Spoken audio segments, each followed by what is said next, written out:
Assalamualaikum warahmatullahi wabarakatuh. Perkenalkan nama saya Abdul Latif dari NIM 20 10 10 50 16 87 dari kelas 04 SMJP 030. Di sini saya akan mempresentasikan pertemuan keempat yaitu matkul sosiologi yaitu tentang rasionalitas dalam pertukaran.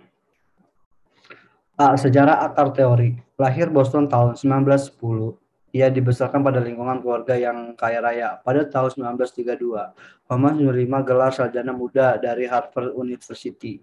Setelah memperoleh gelar ini, Homans mengalami depresi yang cukup berat karena ia menganggur terlalu lama. Ketertarikan Ferguson mengenai sosiologi sebagai besar karena faktor kebetulan. Tahun 1932, ketika Hosman merasa putus asa dan bosan karena lama menganggur, seorang ahli psikologi asal Harvard, Profesor Lawrence Henderson, mengadakan seminar tentang teori Pareto mengenai struktur sosial masyarakat Prancis. Hosman menjadi pemakalah ketika itu. Seminar ini juga dihadiri oleh Talcott Parson. Pada seminar ini, Hosman mengungkapkan ketertarikan pada teori Pareto untuk menerangkan mengapa teori sosiologi Amerika sangat konservatif dan anti-Marxis. Makalah Hosman tentang Pareto ini berhasil dijadikan buku berjudul An Introduction to Pareto yang dituliskan bersama Charles Curtis dan diterbitkan pada tahun 1934. Karya Hosman dalam sosiologi sebenarnya berawal pada tahun 1933 ketika bergabung dengan Prof. Lawrence Henderson yang sedang meneliti ciri-ciri psikologis dari pekerjaan. Industri dan Elton Mayo atau Guru Hosman, seorang ahli psikologi yang meneliti tentang faktor manusia dalam industrialisasi, atau Richard and Douglas J. Gottman 2004 ayat 362. Kemudian pada tahun 1934 sampai dengan 1939, Hosman mengikuti program Junior Fellow di Harvard University. Dari program ini, Hosman mendapatkan banyak pengetahuan sosiologi. Pada tahun 1939, ia bergabung dengan jurusan sosiologi tetapi terputus oleh perang. Hosman masuk pada Angkatan Laut saat Perang Dunia Kedua. Pada saat inilah ia memikirkan masalah penting tentang sejumlah hasil studi. Dan itu lapangan. Apa konkret tentang kelompok kecil baik yang asli maupun yang modern untuk dituangkan dalam suatu konsep umum yang lengkap dengan skemanya. Setelah perang, Hosman kembali ke Harvard dan bergabung dengan jurusan hubungan sosial. Ia memulai menulis buku yang berjudul The Human Group. Dalam karyanya ia juga dipengaruhi oleh B.F. Skinner, seorang psikologis yang juga merupakan teman dekatnya tentang teori behaviorisme psikologis. Berdasarkan perspektif ini, Hosman membangun teori pertukaran. Meskipun Hosman menjadi tokoh psikologi terkemuka pada masanya, tetapi ia tidak pernah memperoleh gelar PhD. Hosman meninggal pada tahun 1989. Banyak ide dasar dalam karya Hosman yang juga menerangkan interpretasi Levi-Strauss mengenai kebiasaan-kebiasaan perkawinan dalam masyarakat primitif. Hal ini merupakan tema pokok dalam analisis lintas budaya yang dikemukakan oleh Hosman. Tekanan Hosman pada penjelasan institusi sosial di tingkat psikologis individu merupakan pendekatan dasarnya. Hosman berpegang pada keharusan menggunakan prinsip-prinsip psikologi individu untuk menjelaskan perilaku sosial daripada hanya sekedar menggambarkannya. Hosman mengumpulkan bahwa penjelasan ilmiah harus dipusatkan pada perilaku nyata yang dapat diamati dan diukur secara empirik. Keadaan-keadaan internal atau perasaan dan sikap subjektif dan sebagainya harus didefinisikan dalam istilah perilaku atau behavioral term untuk keperluan pengukuran empiris dari Robert Lawang MZ 1950 ayat 38. Satu ciri khas teori pertukaran yang menonjol adalah cost and reward.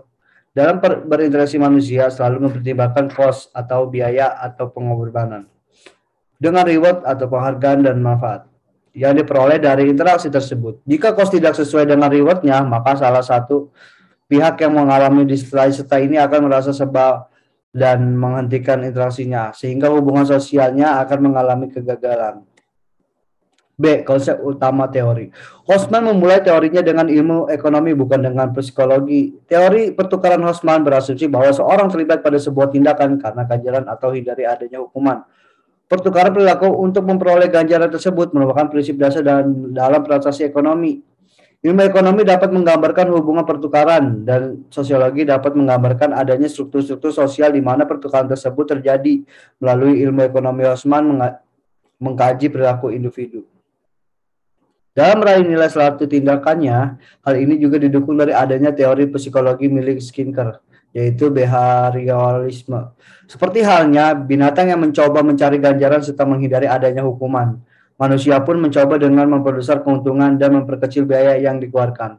Menurut Hodgman, dilihat dari sisi fungsional, bukan hanya status yang berasal dari fungsi sosialnya, melainkan dengan struktur yang demikian itu terdiri dari individu-individu yang terlibat dalam proses pertukaran barang yang berwujud materi maupun non-materi. Yaitu Hodgman 1958 ayat 579 sampai 606. Pertukaran sosial terjadi antar individu tidak berjalan statis karena tidak selamanya individu mendapatkan keuntungan dari proses pertukaran sosial itu. Oleh karena itu juga, bagi Osman, dalam teori pertukaran sosial perlu dilakukan proposisi.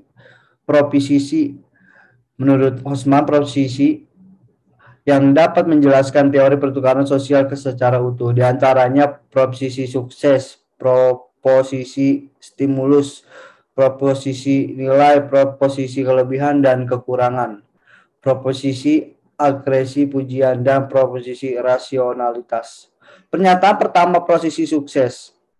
Dalam setiap tindakan, semakin sering suatu tindakan tertentu memperoleh ganjaran, maka kian kerap ia akan melakukan tindakan itu. Osman dalam Poloma ayat 61. Asumsi agar dasar provinsi sukses adalah semakin sering tindakan seorang itu dihargai, maka semakin sering orang itu melakukan tindakan yang sama.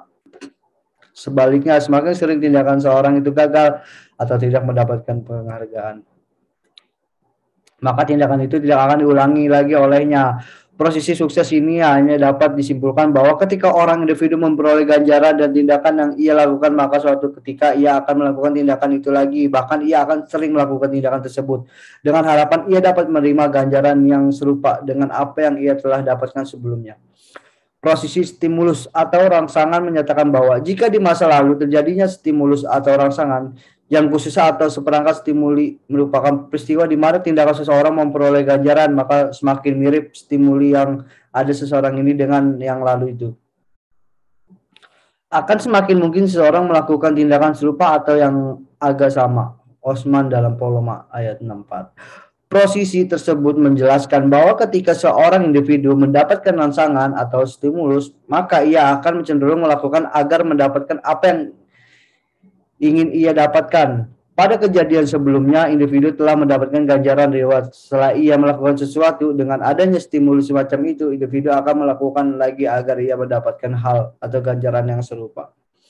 Prosesi nilai. Semakin tinggi nilai suatu tindakan, maka kian senang seorang melakukan tindakan itu. Hodgman dalam Poloma 6 ayat 64. Posisi ini berkaitan dengan tingkat atau tinggi rendahnya nilai dan sebuah tindakan. Di sini Hodgman memperkenalkan konsep hadiah dan hukuman.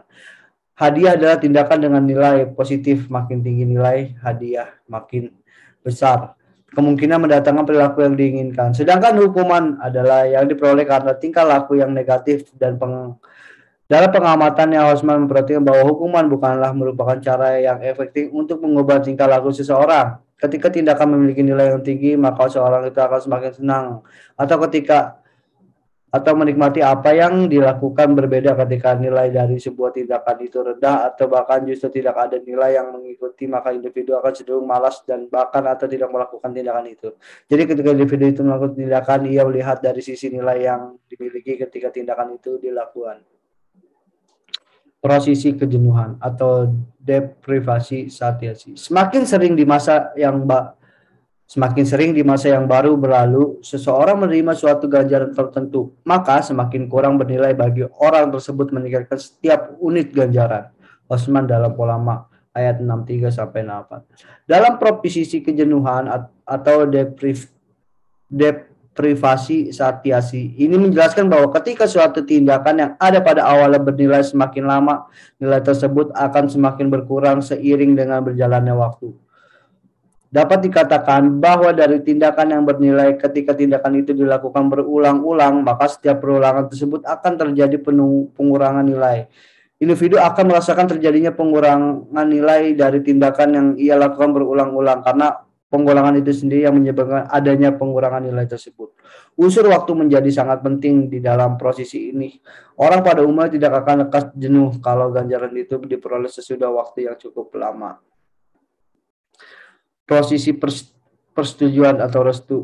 Agresi dalam bagian ini ada dua prosesi yang berbeda. Prosesi yang pertama berbunyi, bila tindakan seseorang tidak memperoleh ganjaran seperti yang diharapkannya atau mendapatkan hukuman yang tidak diharapkannya, maka semakin besar kemungkinannya bahwa dia akan menjadi marah dan melakukan tindakan yang agresif, dan tindakan yang agresif itu menjadi bernilai baginya.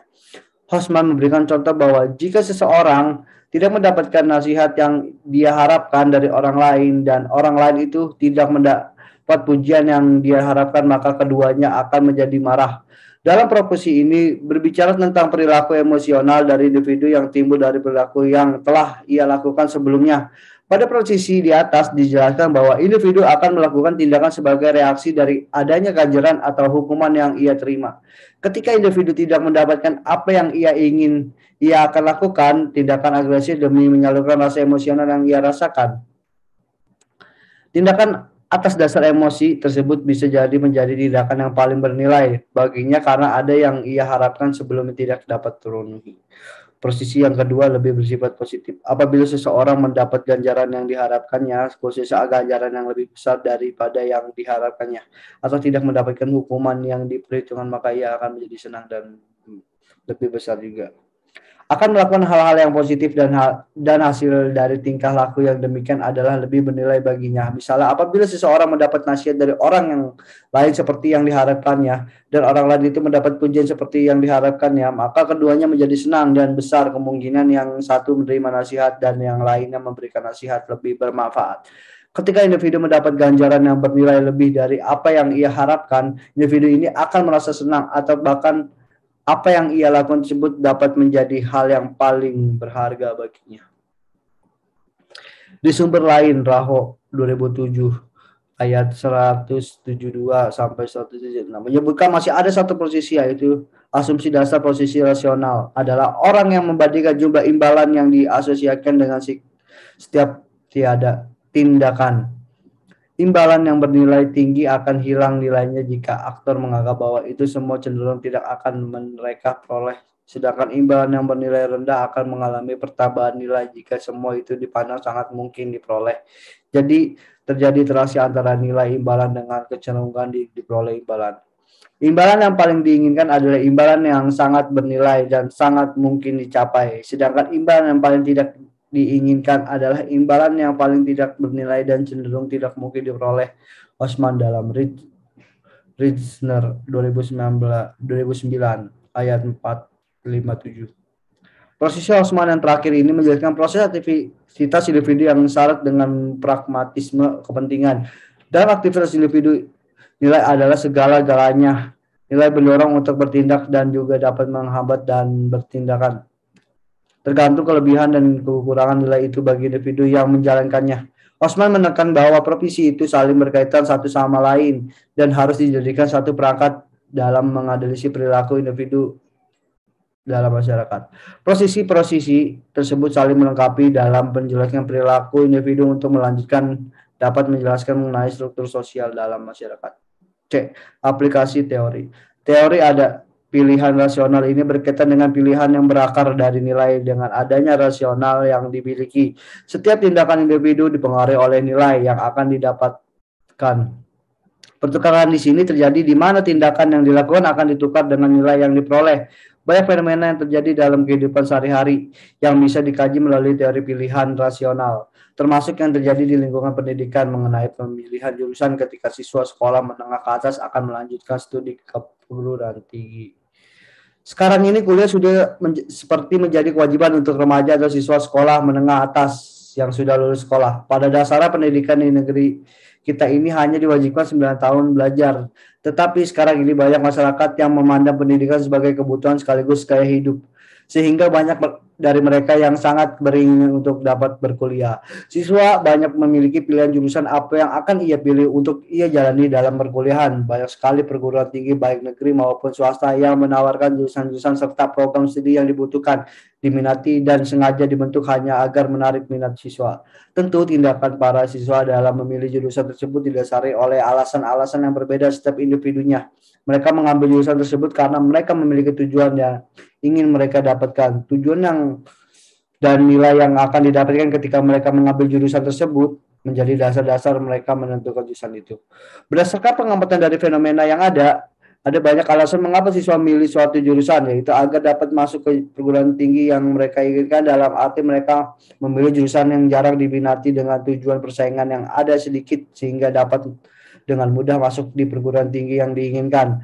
Mereka ada yang memilih agar dapat masuk ke perguruan tinggi ternama meskipun jurusan yang diambil tidak ia ketahui dan tidak memiliki dasar background di jurusan tersebut. Jadi mereka bisa bangga dengan perguruan tingginya tanpa mempersoalkan jurusan yang diambil meskipun tidak sesuai dengan dirinya.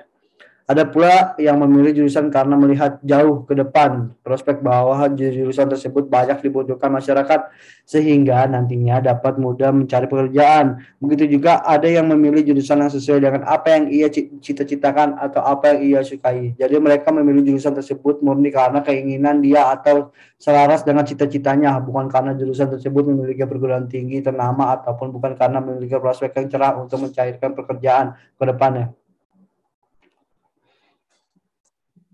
Ada ada pula yang memilih jurusan karena dipaksa atau disuruh orang tuanya untuk mengambil jurusan tersebut. Biasanya hal ini terjadi ketika orang tua menginginkan anaknya membuat sejahtera. Bahkan ada pula yang memilih jurusan hanya untuk menghindari mata pelajaran yang tidak ia sukai. Misalnya ketika seorang tidak menyukai matematika, maka ia akan mengambil seni dan lain-lain.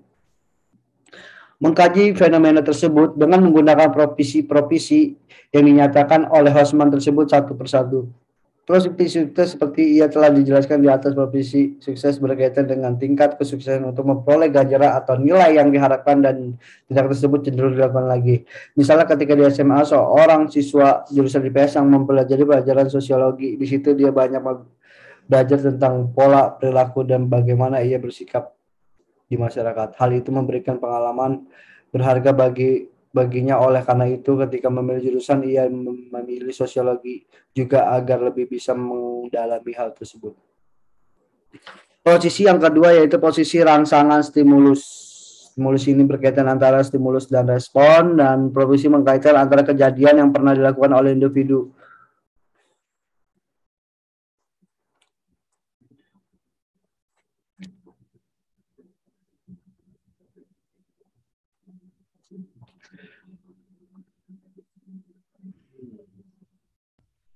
Oleh individu. Sebelumnya yang akan mempengaruhi dan merasa adanya perulangan tindakan yang serupa karena adanya faktor pemberian reward sebagai ganjaran dari perilaku. Biasanya hal ini terwujud kita waktu SMA ia mendapatkan nilai yang bagus di salah satu pembelajaran yang ia merupakan pelajaran yang ia sukai, dan ia juga menjadi juara kelas dan mendapat hadiah dan SPP gratis. Karena hal itu maka ia memilih jurusan yang dia jurusan tersebut sesuai dengan minat dan bakat.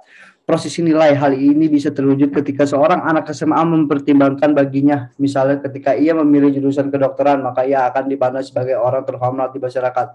Tetapi ketika ia memilih jurusan pertanian, ia tidak diberi penghargaan yang tinggi di masyarakat sehingga ia memilih jurusan kedokteran karena posisi nilai. Posisi kejenuhan diaplikasi dalam fenomena yang terjadi di kalangan siswa. Dalam hal ini dapat dicontohkan ketika seseorang siswa yang mengambil jurusan pariwisata, seorang siswa memilih untuk mengambil jurusan tersebut awalnya memiliki tujuan tertentu seperti ingin agar dapat berlibur ke tempat-tempat pariwisata. Namun dalam perjalanan waktu semakin lama diulang-ulang kegiatan membuat apa yang dikerjakan ketika menjadi mahasiswa terkesan tidak menarik. Jadi pengurangan nilai pada kegiatan praktek lapangan mahasiswa, kunjungan tempat-tempat wisata. Hal ini menyebabkan mahasiswa tadi tidak lagi ingin mengikuti kegiatan tersebut. Posisi persetujuan, restu agresi. Proposisi ini mengaitkan antara tindakan dengan emosional dari individu. Misalnya ketika seorang siswa yang ingin sekali masuk di jurusan pendidikan guru sekolah dasar Universitas Negeri Yogyakarta, maka ia memilih jurusan tersebut sebagai pilihan utama. Tetapi ketika pengumuman namanya tidak tercantum sebagai peserta yang lolos seleksi, karena hal itu ia marah-marah, kecewa, sedih, dan tidak mau lagi memilih jurusan tersebut. Terima kasih, sekian dari presentasi saya. Wassalamualaikum warahmatullahi wabarakatuh.